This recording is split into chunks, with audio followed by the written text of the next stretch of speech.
तो आज हमारा जो टॉपिक है पेस्टिसाइड्स के बारे में, पहली पेस्टिसाइड एबामेक्टिन के बारे में बात करेंगे। तो एबामेक्टिन जो है ये कुदरती जहर है। कुदरती तौर पर ये ज़मीन में से, मट्टी में से बैक्टीरिया लेकर उनकी जाग लगाकर ये जहर तैयार किया जाता है।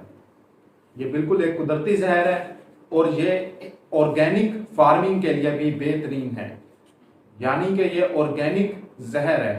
एबामेक्टिन बैक्टीरिया को लेकर उसमें से एबामेक्टिन निकाला जाता है और उससे एबामेक्टिन तैयार किया जाता है। अब बैक्टीरिया से जो एबामेक्टिन मिलता है वो दो तरह का होता है। एक होता है एबामेक्टिन B1A और दूसरा होता है एबामेक्टिन B1B। आप सादा जुबान में ये कह लें कि A और B। तो A जो होता है वो 80% होता है और B 20% होता है। उसमें जो A है B1A वो असल काम कर रहा होता है। B1B जो है वो एक सहूलतकार के तौर पर उसके साथ शामिल किया जाता है ताकि उसको स्टोर करने में और प्रोसेस करने में आसानी हो सके। वो सिर्फ एक ज़रूरी इसलिए होता है ताकि स्प्रे को तैयार किया जा सके। और इसके अलावा जब दोनों मिलते हैं तो उनका असर भी दोनों का ज़्यादा हो जाता है, यानी कि 1+1 2 नहीं रहता बल्कि 1+1 3 या 4 हो जाता है। तो इस हिसाब से ये दोनों मिलकर अपना असर ज़्यादा कर लेते हैं। तो बेसिकली इन दोनों का काम सेम ही होता है। अब जब ये दोनों मिलते हैं तो एबामेक्टिन बन जाती है। एबामेक्टिन इन दोनों का मिक्सचर नहीं है, याद रखें। मिक्सचर होता है दो जहरें मिलाकर बनाया गया, जिसमें दोनों जहरें अपनी अपनी खुसूसियात के साथ अलहदा-अलहदा उसके अंदर मौजूद होती हैं, लेकिन ये इन दोनों को मिलाकर एक नया जहर बनाया गया है। ये एक नई चीज बनी है उन दोनों से और जिसका असर उन दोनों के अलहदा-अलहदा असरों को जमा करने से जो असर बनेगा उससे ज्यादा होता है। अब बात करते हैं कि एबामेक्टिन कैसे काम करती है। एबामेक्टिन जो है ये नर्वस सिस्टम को डैमेज करती है। पेस्ट का जो दिमाग का कनेक्शन है जिस्म के साथ, दिमाग और जिस्म के दरमियान में जो चीज है नर्वस सिस्टम, जिसके जरिए जिस्म पैगाम पहुंचाता है दिमाग को और दिमाग जिस्म को कहता है हरकत करने का या टेम्परेचर कंट्रोल करने का या कोई भी आगे कोई भी प्रोसेस हो वो दिमाग के जिस्म को बताता है। तो अब ये जो पैगाम रसानी है ये इसको बिल्कुल डैमेज कर देती है एबामेक्टिन। ये कैसे करती है? पेस्ट के अंदर चैनल्स होते हैं, सभी जानदारों के अंदर चैनल्स होते हैं, क्लोराइड आयन चैनल्स। तो ये चैनल आप सादा जुबान में ऐसे कह लें कि ये कंट्रोल करते हैं कि जिस्म ने हरकत करनी है या जिस्म ने अपना टेम्परेचर कंट्रोल करना है। इस तरह के जो काम हैं वो ये चैनल ये कंट्रोल करते हैं। चैनल का मतलब है रास्ता। इर्द गिर्द के माहौल से जो भी कोई चीज पेस्ट पर असर अंदाज होगी वो इन रस्तों के जरिए दिमाग को पैगाम पहुंचाएगी कि हमें बाहर से किसी चीज का सामना है और उसका हमें आगे से जवाब देना है। तो क्लोराइड आयन चैनल्स जो हैं ये पेस्ट के हरकत और टेम्परेचर और इस तरह की चीजों को कंट्रोल कर रहे होते हैं। तो एबामेक्टिन जो है, एबामेक्टिन पौधे पर जब हम स्प्रे करते हैं पहले तो वो पौधे के अंदर शरायत करती है, यानी कि उसके अंदर जज़ब होती है। तो फर्ज करें पत्ते के ऊपर स्प्रे गई तो उसका असर नीचे तक जाएगा, उसके अंदर भी चला जाएगा। इसको कहते हैं सिस्टेमिक, कि ये पेस्टिसाइड सिस्टेमिक है, यानी कि ये शरायत पजीर है, ये अंदर जा सकती है, जज़ब हो सकती है पौधे में। लेकिन एबामेक्टिन कोई ज्यादा शरायत पजीर जहर नहीं है। इसका मतलब ये है कि ये शरायत तो करती है लेकिन इतनी ज्यादा नहीं करती जितनी इसके मद्दे मुकाबिल दूसरी कई स्प्रे, कई पेस्टिसाइड्स करती हैं। ये महदूद शरायत करती है लेकिन शरायत जरूर करती है। इसका मतलब ये है कि जब हम स्प्रे करेंगे पौधे पर तो ये थोड़ी बहुत उसमें जज़ब होकर उसका असर फैलेगा जरूर। हमने स्प्रे कर दी पौधे पर, स्प्रे जब की तो उसके बाद कुछ उसमें जज़ब होगी और शरायत कर गई। अब इसका हाफ लाइफ जो है एबामेक्टिन की हाफ लाइफ जो है वो आधे घंटे से लेकर और 24 दिन तक हो सकती है। इसका क्या मतलब है? इसका मतलब ये है कि हमने स्प्रे की, तो हमने फर्ज करें कि 100 ग्राम स्प्रे कर दी, तो आधे घंटे से लेकर 24 घंटे के अंदर अंदर वो 100 ग्राम का 50 ग्राम बाकी रह जाएगा, 50 ग्राम खत्म हो जाएगा।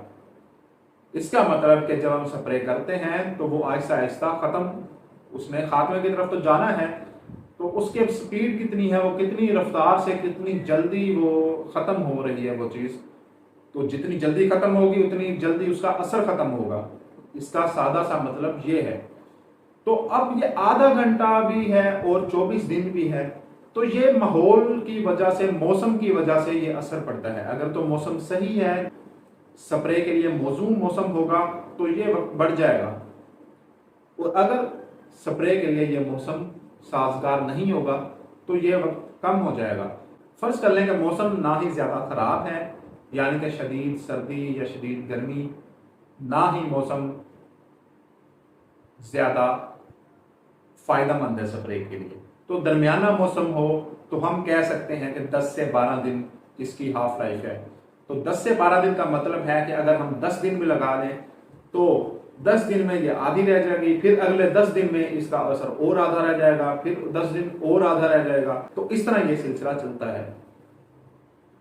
तो एबामेक्टिन का जो असर है वो पौधे में आ गया, अब पौधे से वो असर जाएगा पेस्ट के अंदर। अब पेस्ट के अंदर कैसे जाएगा? वो जब खाएगा तो तब ही इसका असर जाएगा। एबामेक्टिन का असर पेस्ट को टच करने से नहीं होगा, बिल्कुल नहीं होगा।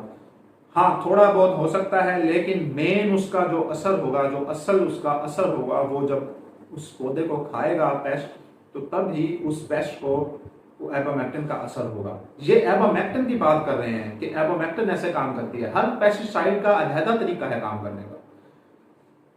तो अब पेस्ट ने वो पत्ता खा लिया जिस पे जहर स्प्रे की थी हमने, अभी इतनी देर नहीं हुई कि वो एबामेक्टिन वहां से खत्म हो गई हो, अभी उसमें मौजूद थी, तो पेस्ट ने खा लिया उसको। और अब आगे क्या होगा? अब आगे ये होगा कि 3 से 4 दिन इसका मैक्सिमम जो है असर एबामेक्टिन का मिलता है हमें, यानी कि हमने स्प्रे की, उसने पेस्ट ने खा लिया उसको, और 3 से 4 दिन के अंदर जब पेस्ट ने उसको खाया तो 3 से 4 दिन के अंदर उसका जो ज्यादा से ज्यादा असर जो होगा वो हमें 3 से 4 दिन के अंदर नजर आ जाएगा। जितना कुछ मरना होगा वो तकरीबन 3 से 4 दिन के अंदर अंदर सारे पेस्ट मर जाएंगे जिसने मरना होगा। तो अब हमने ये भी देख लिया कि पेस्ट उसको खाएगा तो ही वो उस पर असर होगा एबामेक्टिन का। तो अब पेस्ट जब खाता है उसको, तो उसके अंदर जिस्म में जाकर वो क्लोराइड आयन चैनल को उसके साथ मिल जाती है एबामेक्टिन। तो एबामेक्टिन ये काम करती है कि दिमाग का जिस्म के साथ कनेक्शन खत्म कर देती है। सादा जुबान में आप इसे ऐसे कह सकते हैं कि उसको फालिज ज़दा कर देती है। अब जो पेस्ट होगा वो हिल नहीं सकेगा, वो हिलना चाहेगा भी वो हिल नहीं सकेगा, उसको फालिज हो जाएगा और उसी हालत में वो मर जाएगा।